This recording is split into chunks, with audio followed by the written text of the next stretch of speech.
What is going on, guys? Lottery Stocks here. Welcome back to the channel. Welcome to the channel. If you're new, I am here to give you the entire update on AMC, so you don't have to watch another update video here on YouTube today. I don't want to waste anybody's time. I'm going to jump right into the video. All I ask you guys to do in return is please hit the like button. It's free and it pushes the video out to more apes like you guys. And if you want to join the family on this journey to financial freedom, make sure to hit the subscribe button. Let's get into it. So AMC trading at $5.01 today. And I know some of you are liking the green that AMC is seeing, but not to rain on your parade. This is something that we have been expecting for AMC. It came back down, it valleyed right after that 100% rip, which we saw 2 days ago, and now it's getting this slight pop back up to this exact level that we expected to get to, and I think it's going to flash back down either Friday or Monday of next week. This is all in my opinion. I think it's going to come back down, find a relative low once again before getting that major rip, so just keep that in mind with AMC. And this also lines up with what we have drawn out with XRP. It just so happens to line up, it lines up perfectly. XRP is making the valley right now. It's due for another pop and then a vast sell-off to the downside for XRP. I think AMC and XRP are both going to find that relative low very soon before getting that second initial rip, being the rip that could bring us back to January and June levels. Now, before we get into some breaking news and really important stuff with AMC, I want to cover the basic data.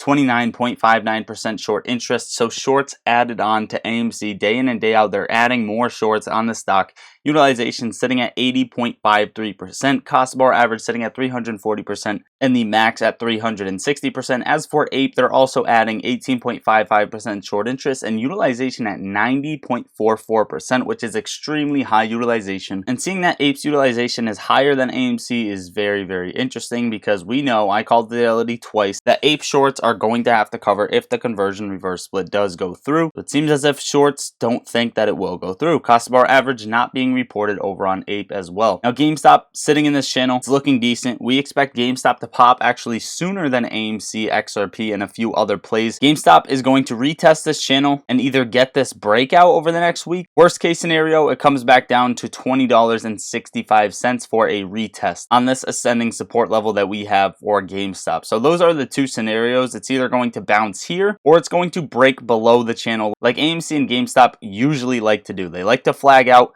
and then break down for about a week and then break out. It's a very odd thing to see. I think it's just to fake out retail, but it happens time and time again with AMC and GameStop, so just expect that. Also, just one more thing touching on GameStop, options chain looking decent. The week expiring August 18th, which is a week after AMC's earnings, the options chain is looking good. 68,000 calls compared to 10,000 puts expiring out of the money, and then 3,000 to 10,000 in the money currently, but I expect GameStop to scale up into that time frame, which is a beautiful thing to see for GameStop. I just wanted to add that on real quick before we get into the important stuff. Now, LPL Financial LLC topped up their 300K share position with over 1.3 million filed today, average cost at $7.37.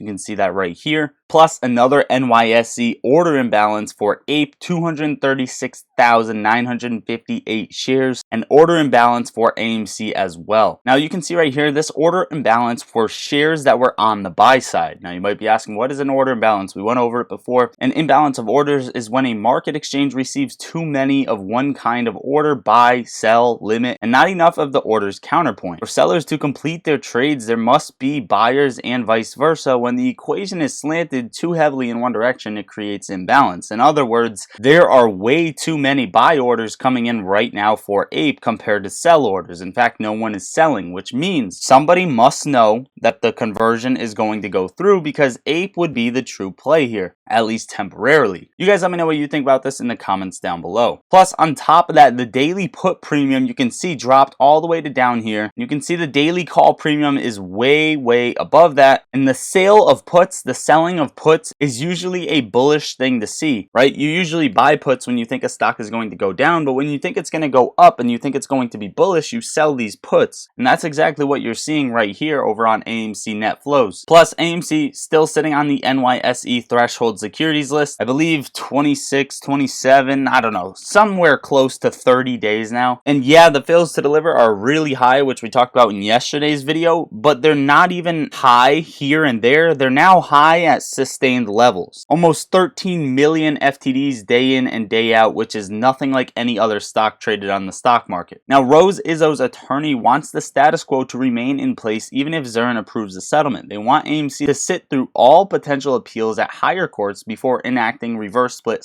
/ conversions. Right? It can't be undone. Sounds like some people are sweating. Nervous about the $100 million bond that might be imposed on your client for blocking corporate action. Now, this is another thing that I wanted to talk about because it does seem as if they are afraid of the reverse split and conversion to go through. We know in our hearts, or at least we have a great assumption as to why it wouldn't be a good thing, but it seems as if it's going to be a really bad thing for people short the stock, and I don't know why. I have been under extreme distress for an unusually prolonged period, which must be directly caused by actions of the board and management. My intimate technical knowledge about how reverse split conversion could cause such a devastating financial harm to me has brought more than I can bear in terms of prolonged and extreme distress. In other words, Adam Aaron gave me a heart attack. No, that's not what they're saying, but they're saying they're in extreme distress due to the board blaming the management team at AMC. Now, all the ties don't make sense. They're in distress because of the financial harm that it has brought to them. However, they're paying 50 times the amount just for this case as they are their shares. It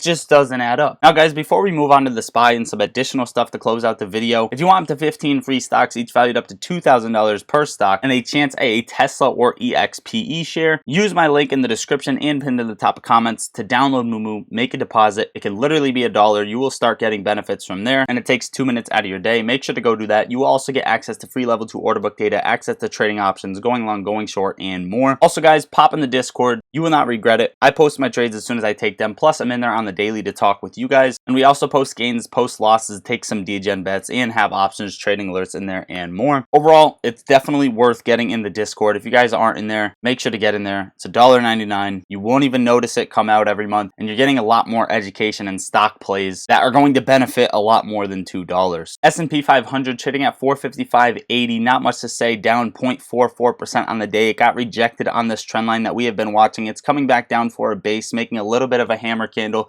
and I do still expect it to trade in this parallel channel. However, this week is going to be a volatile week because it is earnings week, so I wouldn't be surprised if it broke below or above this temporarily. However, it's sitting smack dab in the middle, giving it room to run either way in these parallel channels come tomorrow, either bringing it down to 452.50 or up to 462.50. You have a $10 range on the SPY, and I'm not really worried about the SPY. Dollar cost averaging right now. Plus, the US 10-year Treasury yield rises above 4% to reach the highest since July 11th, and hedge funds are shorting Treasuries at historic levels and are the most short they've been since at least 2016. Now, breaking news, China's currency regulators are risking some commercial banks to reduce or postpone their purchases of US dollars. And finally, to close out the video, bankrupt FTX confirms plan to relaunch the crypto exchange. So first they launder money, they get the charges dropped, and then they relaunch. So how are any of the influencers who promoted FTX and got sued getting sued when they're just allowing FTX to come back up as a platform, as an exchange? You guys let me know what you think about this in the comments down below.